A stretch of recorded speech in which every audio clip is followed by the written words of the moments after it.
What is up, everybody? It is JT Sports. I am back to you guys with another video, and I'm here with my New Orleans Saints 2021 rec prediction. Going to be giving you guys my best case scenario, my worst case scenario, and my overall rec prediction for the Saints this upcoming season. If you haven't already, make sure that you guys are subscribed to the channel, that you guys turn on post notifications so you don't miss when I upload a new video. Also, make sure that you guys hit that like button. I've been really excited to do my rec prediction for the Saints because I feel like a lot of people are really interested in this team, and I feel like this team is one of the biggest sleeper teams heading into this year because everybody feels like just because Drew Brees retired that the Saints are not going to make it to the playoffs this year, and I disagree with that. I think the Saints are going to be better than what a lot of non-Saints fans are giving this credit for, and I understand that Jameis Winston is expected to be the starting quarterback for New Orleans this year. I am a Jameis Winston fan. He is my favorite NFL player of all time. And I want to clear up some narratives about Jameis Winston. So, the 30 interception season that happened in 2019, I've been trying to tell people this all off season, and I'm going to say it again. That's never going to happen. The chances of Jameis Winston throwing 30 interceptions again in another season are the same chances that me and you have of winning the lottery. They're 1 in a million. Throwing 30 interceptions in a year is just something that you just simply cannot forcefully do. There's a lot of plays from 2019 after you go back and you watch those Buccaneers games that you had passes that were hitting the hands of wide receivers and tipped in the air and intercepted by the opposing team's defense. Like, there were a lot of things behind Jameis Winston throwing 30 interceptions. If we really go back and watch the tape from those 30 interceptions, you will realize that at least 6 or 7 of those were not on Jameis Winston. So really, if we're being realistic, Jameis Winston really only threw 21 or 22 interceptions, but, you know, everybody just wants to use the 30 interception joke, and they want to make memes out of it and make fun of it and whatnot, but Jameis Winston is not going to be throwing 30 interceptions again, and I can put money that that never happens again out of Jameis Winston, at least not this year. Now, this still is a great team. Your offensive line is still amongst the best in the NFL. You have Alvin Kamara in the backfield. You're going to have Michael Thomas coming back fully healthy. There are questions about who's going to be your number 2 wide receiver with Emmanuel Sanders leaving for the Buffalo Bills in free agency. But I'm expecting Tre'Quan Smith to have a breakout year. So I'm really high on the Saints. Now, their defense does have a little bit of concern because we don't know who's going to be that second cornerback on the opposite side of Marshawn Lattimore. But, I mean, you have a really solid group of linebackers. I think a linebacker was definitely the strength of this team. Okay, yeah, you lost a couple of guys in free agency like Janoris Jenkins and whatnot, Trey Hendricks, who now plays for the Cincinnati Bengals. But this is still, all in all, a really good team and one of the better teams in this conference. So my best case scenario for New Orleans this year is going to be 12-5. 12-5 is my best case scenario. Listen, what a lot of people don't want to talk about is what happens and how good Jameis Winston is when he's not turning the football over. If Jameis Winston only throws 15 or 14 interceptions, he is going to put up monster numbers, and the New Orleans Saints are going to be great. And you also got to remember that the Saints offense is probably going to be a tad bit better with Jameis at QB than what it was with Drew Brees at QB. And that may sound like a stupid statement, but you got to think.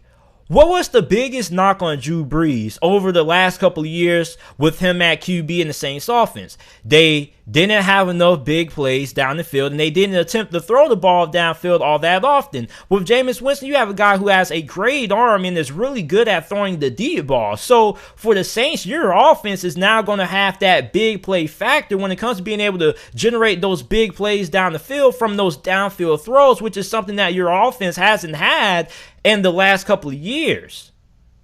Then on top of that, I still like this defense.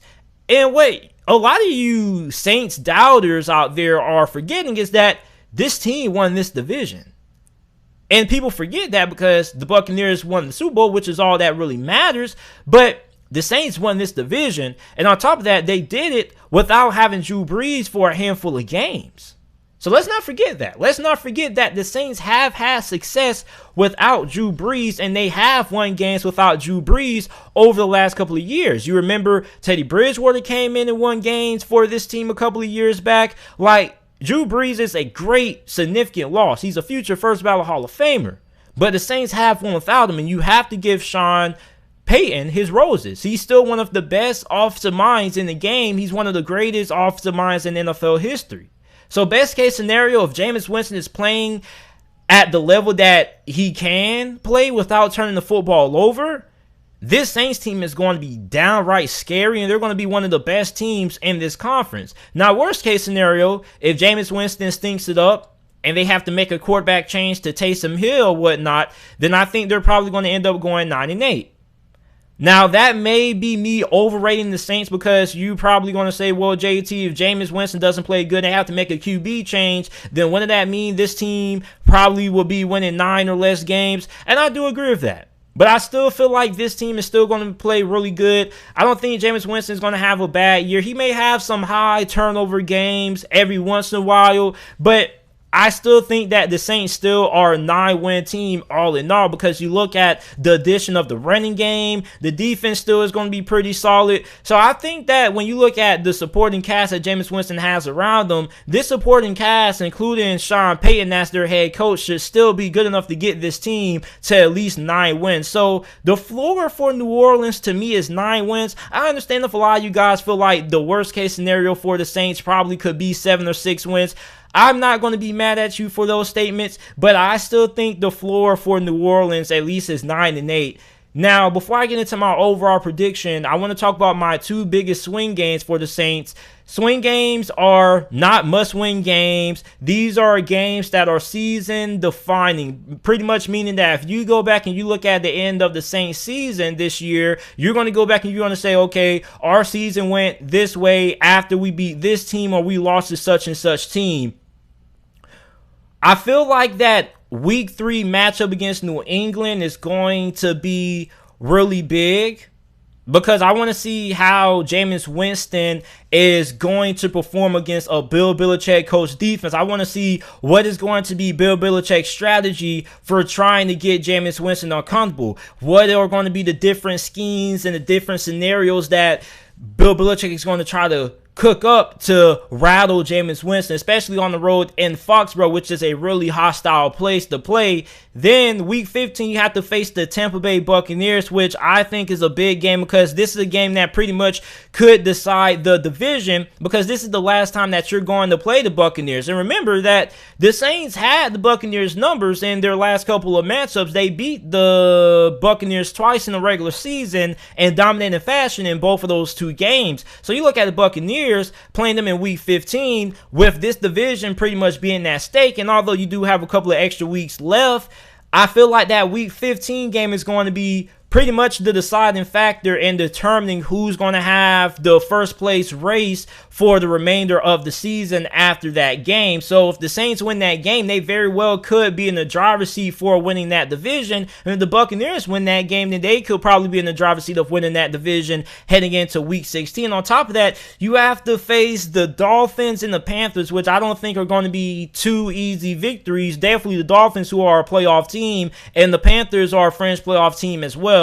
My overall record prediction for the Saints this year is going to be 10-7. I think this team should at least be a 10-win team. They're going to be in the playoffs. I understand why people are low on the Saints, but at the same time, I don't think enough people realize how much talent is on this Saints roster. Yeah, you lost Drew Brees, you lost Emmanuel Sanders. Drew Brees is a big loss, but at the same time, you have Jameis Winston coming in, and he's going to be behind one of the best offensive lines in the league. He's going to have Alvin Kamara in the backfield. You're going to have Michael Thomas, who still is one of the best wide receivers in the game.